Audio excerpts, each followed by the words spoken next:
All right, today we're covering snatches from the ground.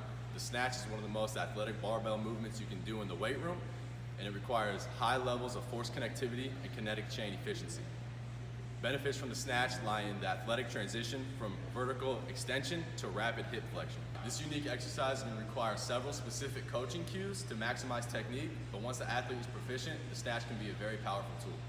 Okay, with those key components in mind, we're going to have our athlete Kaylee walk up to the bar, set her feet, set her hands.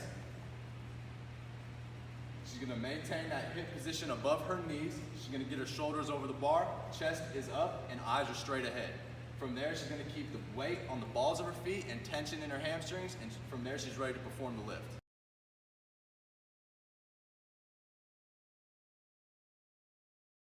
Okay, so one thing I noticed with that set is Kaylee had a tendency to kick her feet back as she was getting that vertical extension. So what I'm going to tell her to do is to slow down and be patient. She's going to be patient through that extension of her knees, hips, and ankles.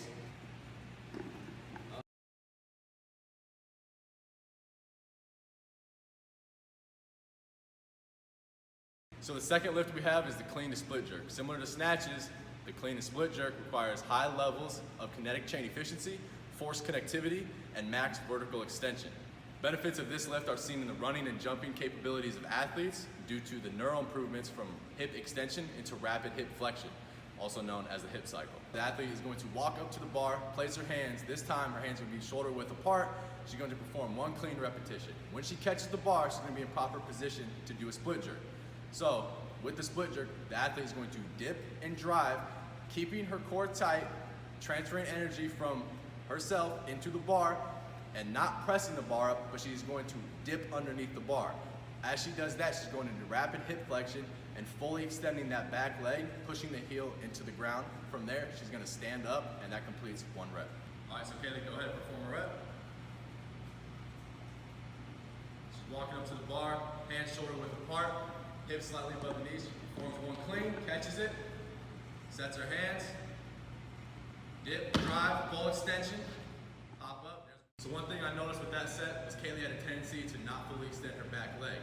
So what I'm going to tell her to do is focus on pushing that heel into the ground and not going into that lunge position. On top of that, I'm going to tell her to keep her middle tight on that initial dip and drive so she does not swing into the bar. Pop up. Quick dip and drive, keep the core tight, push that heel on the ground. And once again, the two movements we covered today were snatches from the floor and the clean and jerk, both of which require max vertical extension and kinetic chain efficiency.